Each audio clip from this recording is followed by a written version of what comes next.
welcome back to another edition of Tabletop Talk. Today I thought I would take a few minutes to review Payoff Pitch Baseball.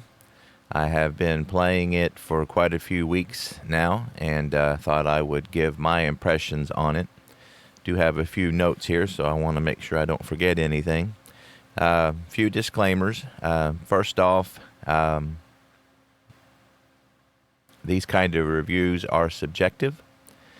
I have played, Stratomatic is what I grew up with, and I have played, as far as cards and dice, I have played History Maker, Inside Pitch, Replay Baseball, Payoff Pitch, and I believe that is it. I haven't played APBA or Pine Tar or Fall Classic, so by knowing what games I have played, that kind of gives you an idea, perhaps, of where I'm coming from. Right now, Payoff Pitch is my favorite, and that's not to say that these other games aren't great, because they are. There's not a game I've played that is a bad game, and these things that I like, other people might not like. So, again, just don't think of this as me bashing other games. Everybody has different things they're looking for in a game, and it's an amazing time right now. There are so many options, and they're great games. So this review is not meant to bash any other game. It's just pointing out some things. I know that if it's a game that you haven't tried, sometime hearing other people's perspectives can help you to see that perhaps it's something you would like. And if that's accomplished, then this is helpful.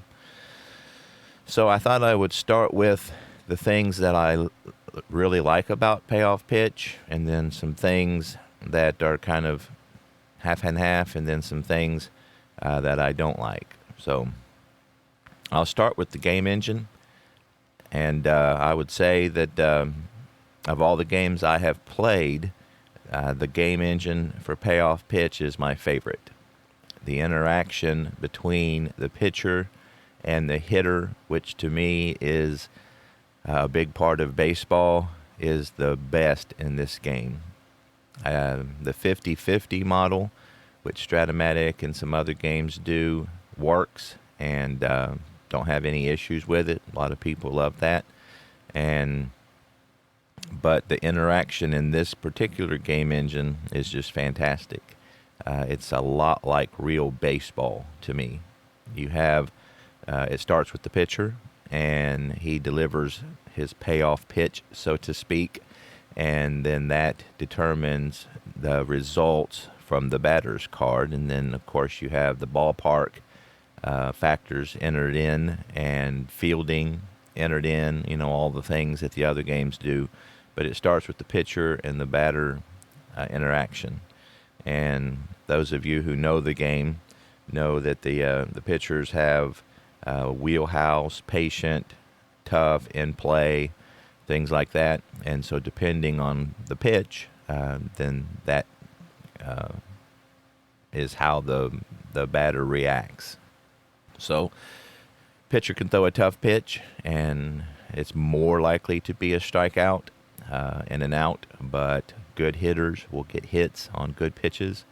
Patient tends to be more of walks and hits, good things for the batter. And so batters who walk a lot will get a lot of walks when there is a patient pitch. And then in play is just like that. They put the ball in play, and again, depending on the hitter, you'll get different results from that. Wheelhouse is obviously, he's put one right down the middle, and it, again, good hitters will take advantage of that.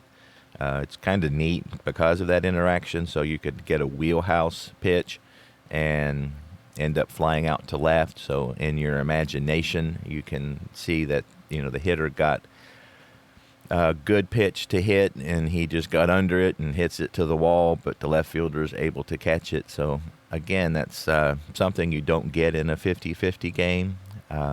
I'd say of the games I've played, the one that comes closest to that is Inside Pitch. But there, it's more, they do the model where it's hits, walks, strikeouts, walks, and home runs, and then it's up to the batter. So I think that this game engine, it goes a little bit more in depth. And again, it's just the imagination, which is a big part of this hobby, is it just feeds my imagination great, And so to me, the game engine is the best. The ease of play is fantastic.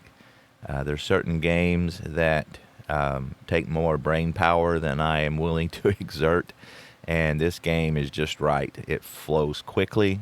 There's no very few charts. The great majority of plays are resolved on one roll. It has the fast action cards, which is great, and you're able to do however hybrid of that you would like. You can use all fast action cards, you can use all dice, or any combination in between. And so as you play, you get kind of a sweet spot for what you like. Those of you who have seen me play the game have kind of seen where I'm at. And so the fast action cards are just another way to make the game flow. The runner advancement is great. It's simple, but yet it does a good job of intertwining what happened as opposed to run ratings and arms. Some games overdo that, where every single play is you have to look up things. Whereas in this game, sometimes he just gets 2 bases, and then there's other times where you can try to take the extra base, or it depends on the ratings. So to me, there's just a good balance there to where you get their arm ratings and their run ratings mean something, but it's just not constantly something, if that makes any sense. There's this good balance there where the game flows. And I know I read Hal Richman's, I think it's Hal Richman, the Stratomatic creator, his book about how he created the game. And for him, the flow of the game was a big deal, and I think it is. If the game feels bogged down, or you're constantly having to think too much, it can detract from the game. And so for me, this is just great. It's just a good combination of the ratings, but not so much that it bogs it down.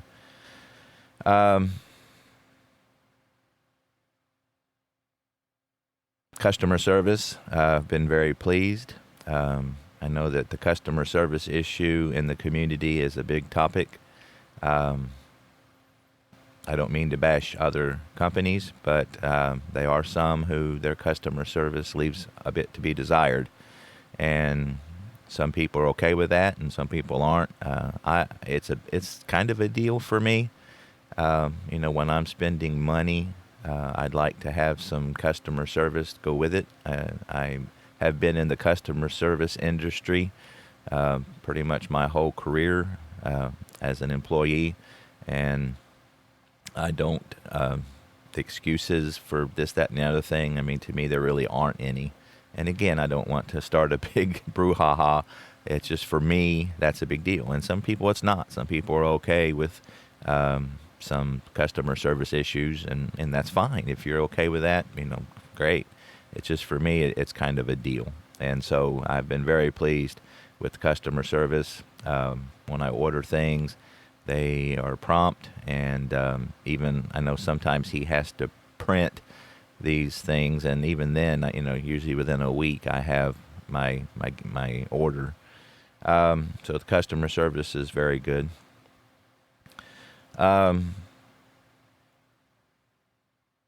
Another thing about the game that I like, it's tweakable.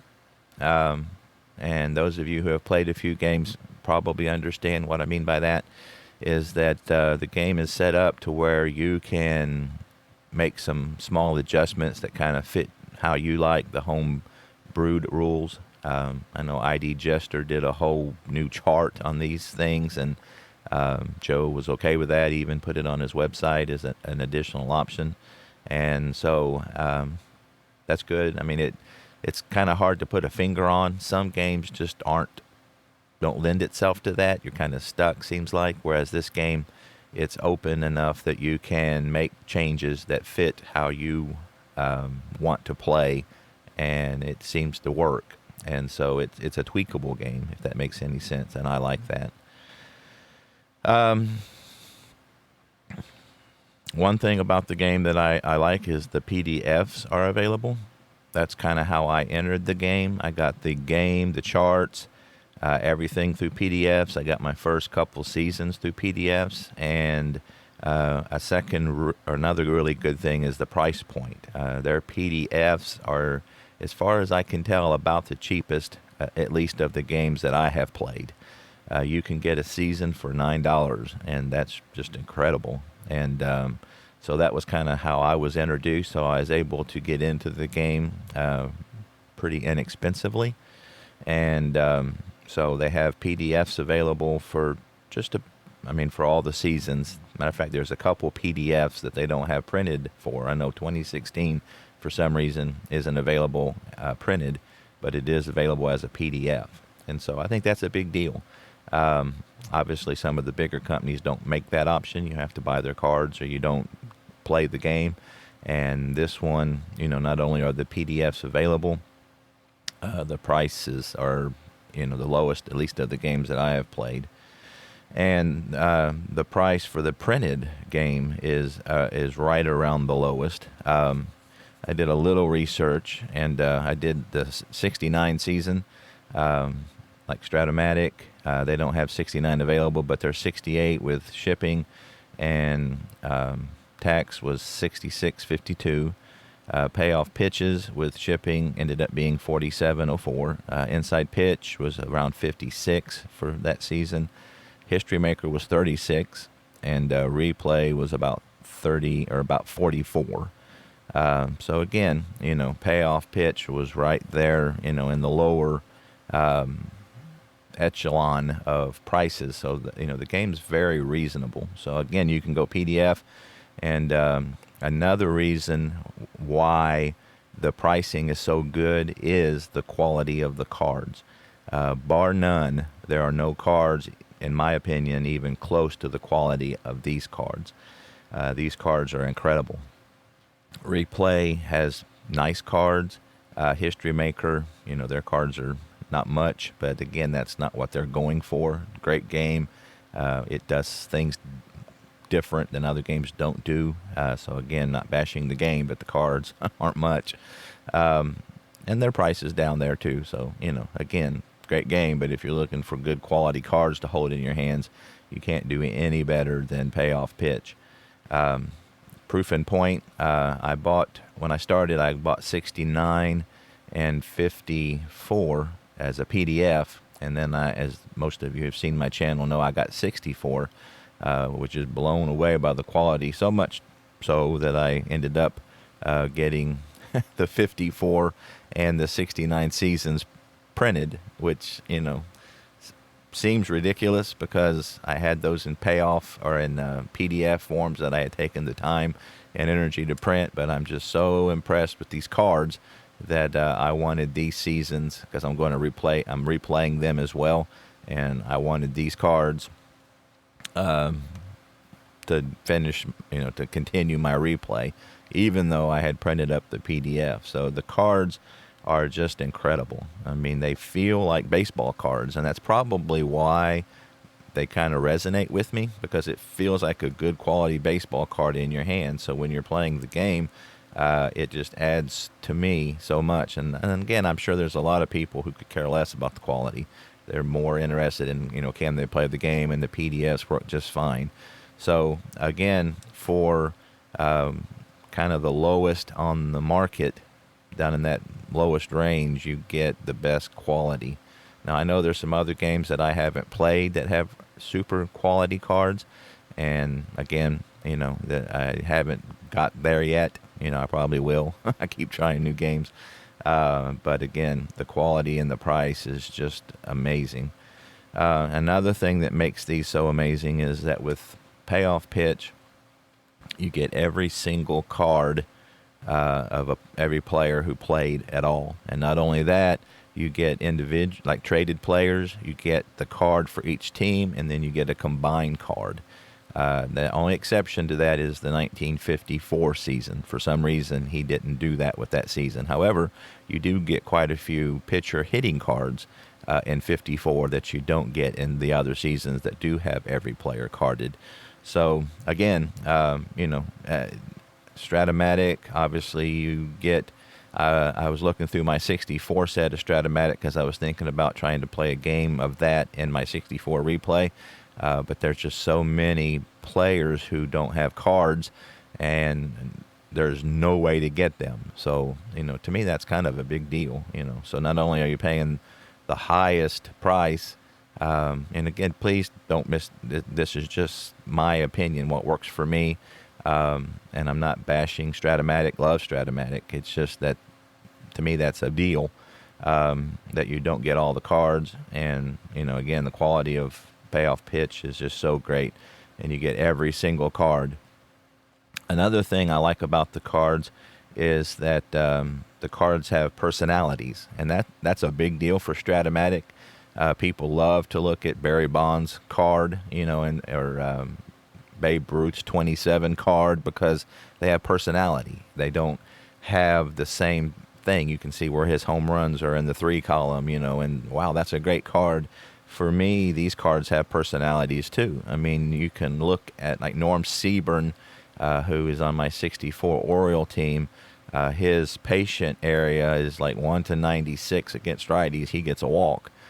Because he led the league in walks that year. And you can see the same thing on their wheelhouse. Like 1/99, he's going to get a home run if he gets a wheelhouse against a right-handed pitcher. And so I like that. I like cards that have personality. So when you're playing the game and it feels like a baseball card, not only do you have the quality of the cards, you got the personality of the players built in the card. And so I like that. Every card is an individual, if you will.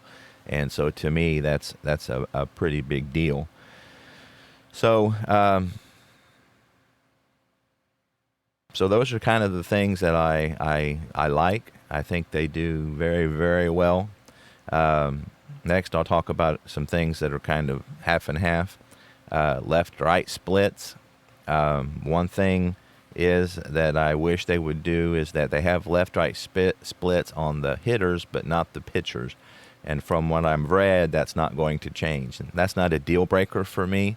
Left-right splits are a big deal for me overall, but the fact that they're on the hitters is enough to make me enjoy the game. But I would have liked to seen that on the pitchers as well, because obviously some pitchers, especially lefties, do really well against lefties, and struggle a lot against righties, just like the hitters do. And so I would have liked to have seen that. And then in that vein, on the lefty-righty splits, if you don't want lefty-righty splits, you have to buy a complete different set. So like on Stratomatic, one good thing about them is that they have, if you want to do basic or super advanced or advanced, it's all on the same card. You don't have to buy another set in order to get different games, whereas with Payoff Pitch, if you want the standard cards without the splits, you have to buy a complete new set. And so that's kind of a negative. They do have a fictional set available if you're interested in that. However, it's only one set. Like History Maker does a great job every year. They come out with a new fictional set that just builds from the last year, whereas Payoff Pitch has one that they did, I think, in 2014, and they haven't continued it. It's still available, but again, it doesn't progress from year to year, so that's, again, kind of a good, bad thing. As far as available seasons, again, that's a good, bad thing. They've got one 1950 set, I think one in 1930. I think they've got like 79 through 87, so it's kind of middle of the road. Some of the other companies supply a few more. A lot of it just depends on what you want. I do know he is making an effort to make new seasons available quite often. I know the 63 set is due out this month sometime, and so I know he's making the effort to get new seasons out. And so, that's kind of a plus negative in the middle for me. So as far as the negatives, for me, there's no computer version. I really enjoy having a computer manager. Again, Stratomatic, Replay have very good computer managers, whereas there's no computer manager, so playing yourself is the only option. That is something that he has said on the Delphi forum that he is looking to do, so I'm excited about that. But as of now, there's no computer version. So, as you know, I'm using Replay to input my stats, and it does a great job, but it would be really incredible if I had a Payoff Pitch version, to where it just seamlessly worked together like Replay does with its game. So that's one. Defensive ratings. I have struggled with this quite a bit.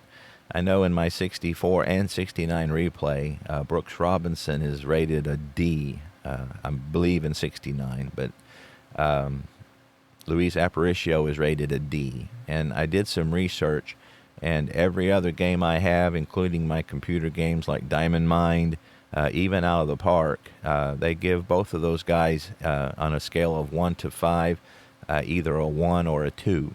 And so in that scale, Payoff Pitch is giving them a 4. And, Brooks Robinson in 64 was in his prime. Luis Aparicio, both, have really good reputation. So I'm not for sure where he's coming from on that.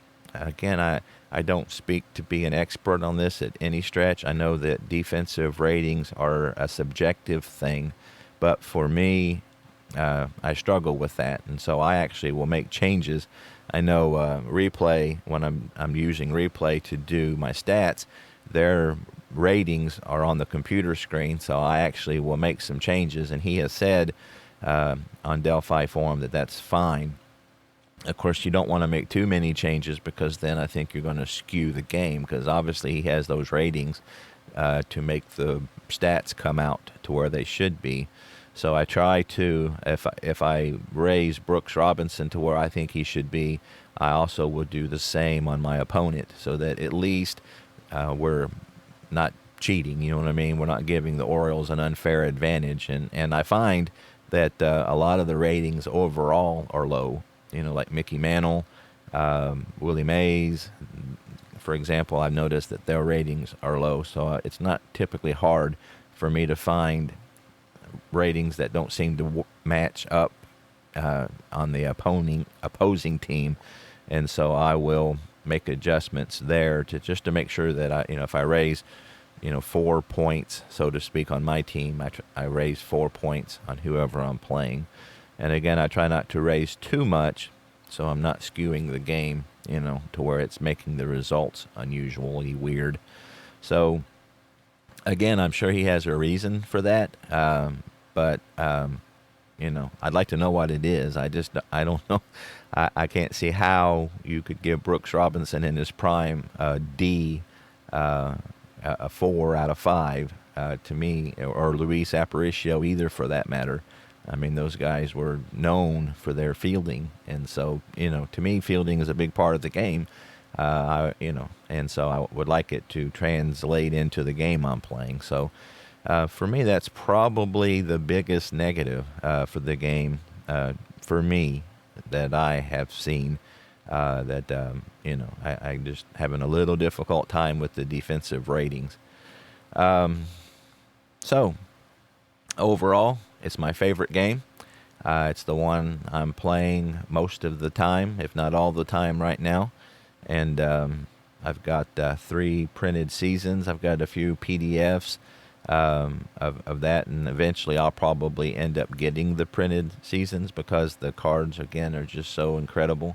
The price is great. Customer service is great. The game engine and gameplay is great. And It's just a really, really good quality, solid game. So, as usual, in the comments, if you have anything you'd like to add or something I might have missed, please feel free.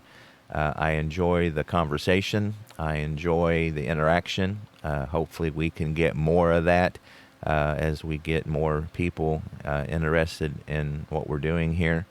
And I appreciate it. I'll see you next time.